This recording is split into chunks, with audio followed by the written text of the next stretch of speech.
What a shitstorm.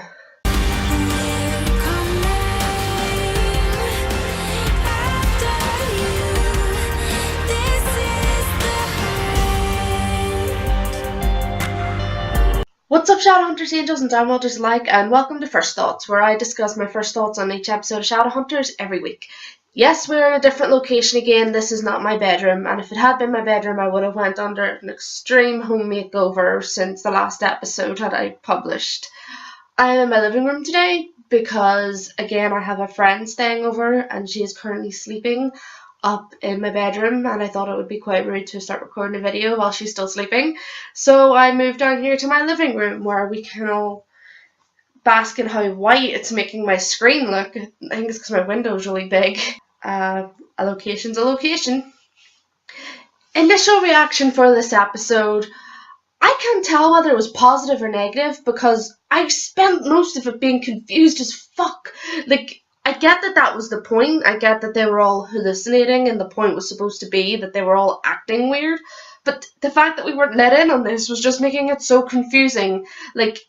Watching everything happen, Simon being with Maya and Maris trying to kill Jace and Clary talking to Alec the way she was. It was just what is going on? And there's a part of me that kind of knew something was going on because there's no way that they would all act like that on their own volition. So it was just sort of baffling because at first I thought, okay, maybe Simon is kissing Maya because he kind of explained it away pretty well there. Not well, but he seemed to have an excuse ready, so maybe he was kissing her. I can't tell. He seemed really he was able to glaze over it really easily, but then it started getting really bad, when they were in the corner playing, sort of being weird when he was talking to Raj and Maris trying to murder Jace, and then Clary, of course, talking to Alec the way she was in the hallucination. It was weird, and I couldn't figure out what it was that was going on. I kind of figured they were hallucinating, and I kind of figured it was related to Iris, but it was so weird. It was I'm so confused. I suppose the point of the episode is supposed to be to confuse us. We were supposed to think that Simon's being a dickhead, Maris really does want to kill Jace, and Clary's being an ass out of fear of, or out of upset of what happened with Simon. But yeah, so I spent most of the episode confused about what was going on, so I'm struggling to come to a kind of judgment on whether it was a good or bad episode, but I don't think it was particularly bad. It was enjoyable to watch. Those episodes that aren't necessarily to further anything, and they're not not even that. Those episodes that are there and nothing sort of major happens until maybe the end, or nothing really majorly plot driven happens until the end. I wouldn't exactly call it a filler, but it's nothing big really goes on for most of it. There's a conflict and stuff goes on, not really related to the main issue, and then at the end there's the big reveal or something.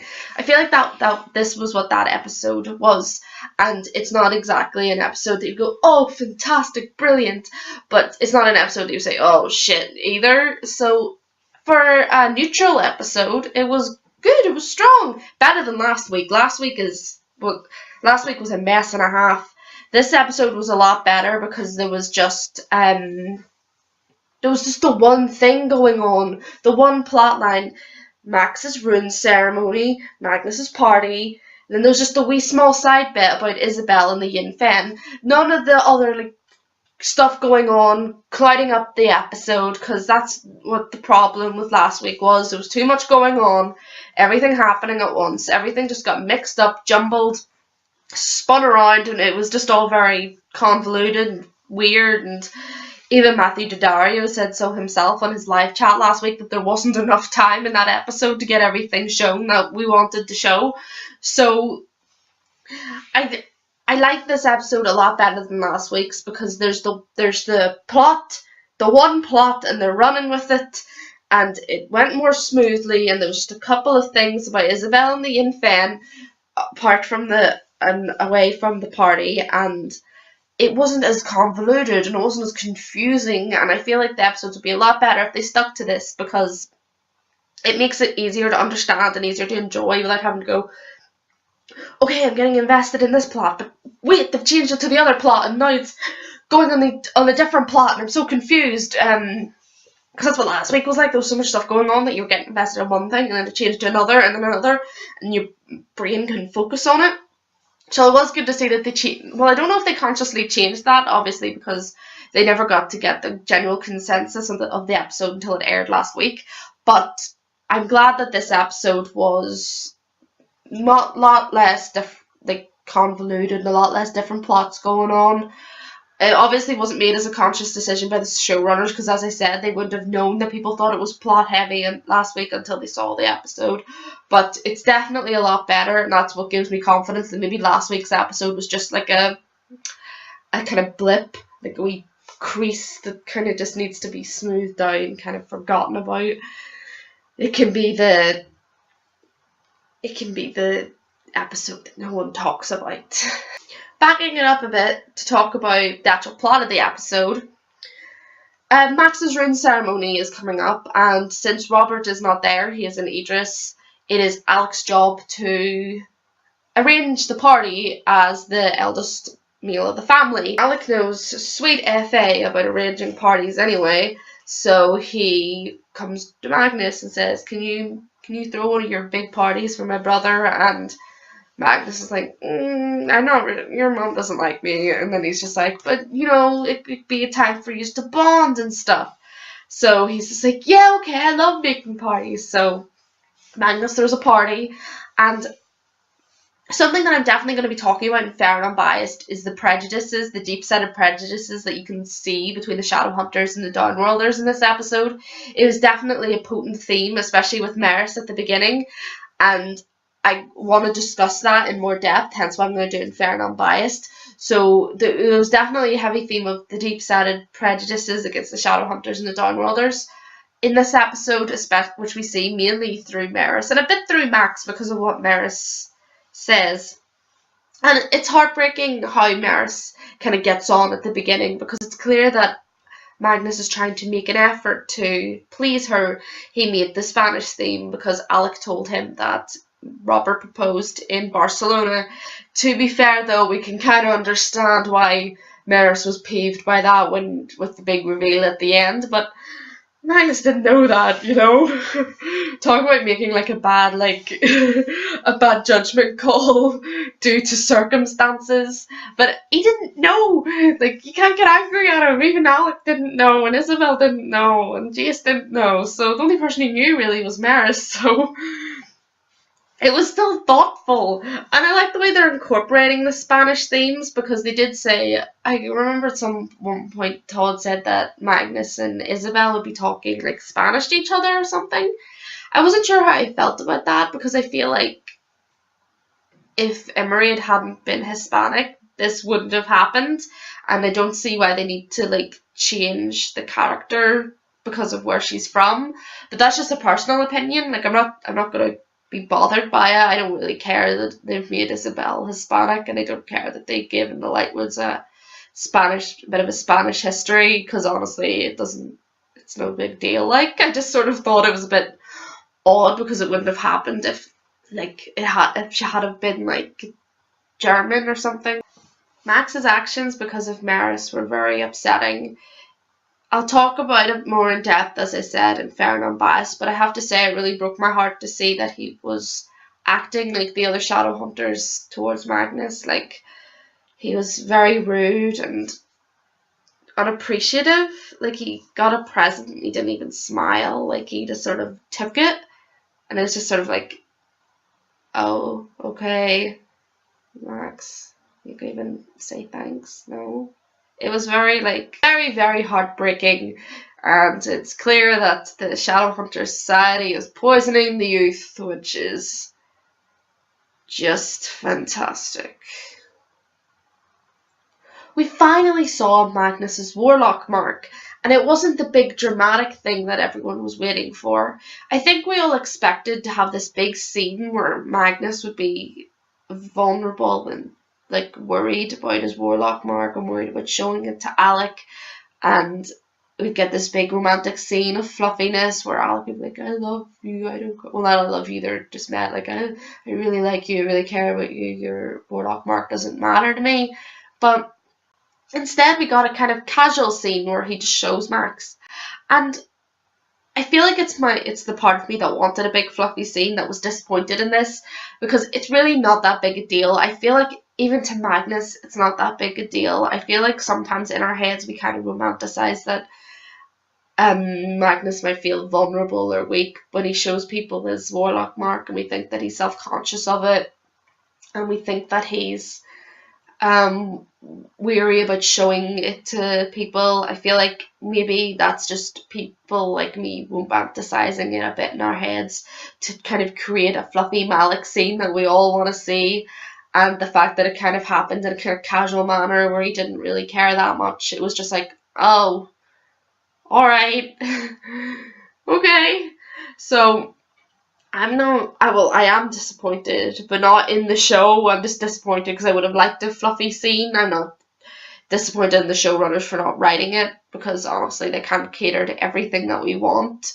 And to be fair, I quite like the way Magnus doesn't really care about showing people that much, and I feel like it fits his character a lot more not to care. Like, I know he said he can be vulnerable, but I honestly don't think that he's that ashamed of his eyes. I feel like he's okay with having them, like he's comfortable. I don't think that he's as I say, I don't think he's self-conscious of it, and I don't think that he's that bothered about showing people, because he's had them for hundreds of thousands, I'm not feeling that's exaggerating, for hundreds of years. He's not that old.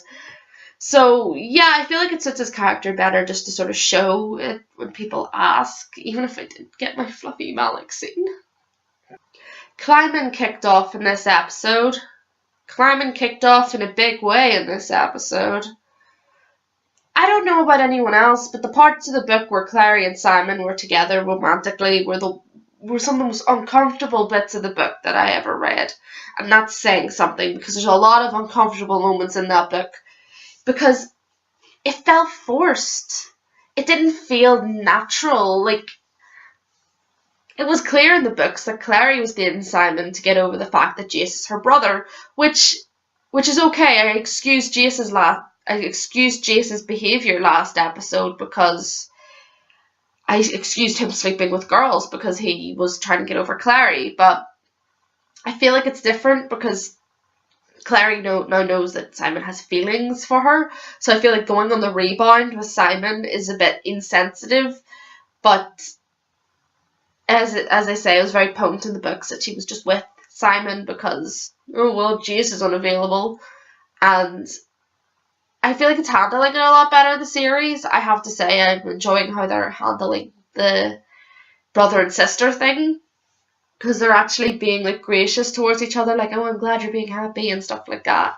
Jace was, from what I remember, Jace was still his usual dickhead self to Clary, and there was always the whole, oh my god, we're related, but we want to kiss each other still. It's so hard. How can I cope? Yeah, not fun. Not fun to read, not fun to experience, and I'm so glad the series is not doing that, because you know why. It's hard enough seeing people in comment sections of social media complaining that they're not getting Clace right now because, dude, they think they're related. I cannot stress this enough. I do not want Clace right now. I am uncomfortable with climbing, but I would rather them have it instead of Clace, because just gross, you know? Gross. Why do you want that? I don't understand. It makes no sense. Finally, for this video, the truth. 2 truths came out. The truth about Clary and the truth about Robert. The truth about Clary is Mary Sue Frey has pure angel blood running through her. Because, you know, you can't get more Mary Sue than that. I think this was a plot in the book. One of the more plots of the book. You're like, what? And If I remember correctly, and don't quote me on this because as I alliterated many times during these videos, it has been ages since I've read the books, but if I remember correctly, Valentine injected Jocelyn's son with demon blood, and he also injected Jocelyn's daughter with angel blood, as if trying to have a kind of conflicting thing going on. I could be wrong, but I don't think I am. But I'm still saying I could be because I probably am. So he experimented on both of his children because he's a sick fuck. And yeah, it's it's bad. The demon thing is kind of alright because it's just like, oh, well, demons are bad, you must suck having demon blood. But the whole, hey, Clary has pure angel blood running through her veins. There's something even in saying that is so cringy. You're like, what? So Valentine's trying to protect Clary because she can activate the soul sword. Because she has pure angel blood. So she has angel blood and she can activate the soul sword. That's what we find out about Clary this episode. Has Clary ever shown any signs of having angel blood? Yes, she heard the angel in the last episode and she can create new runes. So basically she's up there with them. She's chilling. She's practically an angel herself now. All we need, why not just stitch a pair of wings under her back and then we'll be sorted. She can fly off and be with the angels and just ascend into ultimate Mary Sue-ism. Maybe I'm being bitter, but I'm just not a fan of the fact that she has pure angel blood running through her. Maybe if they had said part angel blood, and even that's a bit cringy still, but maybe that's just because I'm not a fan of Clary's character, but my god, it makes me cringe. Makes me cringe so hard. The truth about Robert, I brought this up last season. I said that Robert and Maris seemed to switch roles, and because Robert seemed more closed off and angry than Maris did. But I said that I thought that they were doing this because there's a big reveal that's going to happen that'll make audiences more shocked when they find out. I feel like the mission that they were going for here, I can explain it now because the reveal has happened. I feel like from season 1 they were trying to build Maris up to be this big bad person who's always grumpy and always trying to follow the rules and always having her prejudices, so you would believe that she would be more of the bad guy. You would think that she would be the one who would do the bad stuff, because Robert seemed so much nicer. He gave Isabel a present, he was so nice, he listened to her, he wasn't as angry when Alec kissed Magnus at the wedding, so audiences think, oh well, he's a great guy, he's cool. So then when you find out that Robert has been cheating on Maris, there's a lot more of a sort of shock, because you're just like, but Robert seems such a nice guy. Robert was not a nice guy in the books, from what I recall, and I feel like it was a very clever tactic. I don't know if it worked or not, but I feel like if they were trying to trick people into thinking he was a good guy, I feel like it was very clever. So now we get to know that maybe everything about Maris is not what we think. Maybe she's under intense stress. She is under intense stress.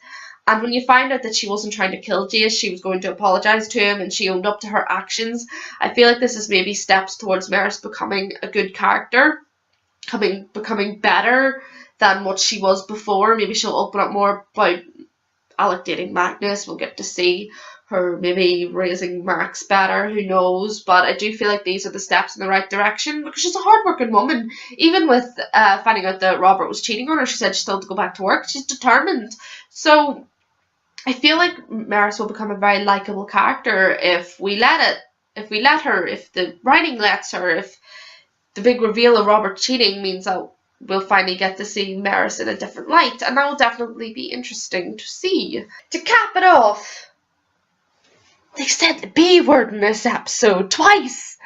Now, I'm not squeamish about bad words, but there was always a sort of thing in my house where anyone said the B word, my mum kind of like, well, don't say that. And so it was always put on a higher pedestal of badness than words like fuck or shit, because my mum just hates that word. So anyone says it in my house, she's like, that's an awful word, don't say that. So saying it in an episode, I was kind of jarred. I was like, whoa, They said the B word, and they said it twice, I think. Yeah, they said it twice.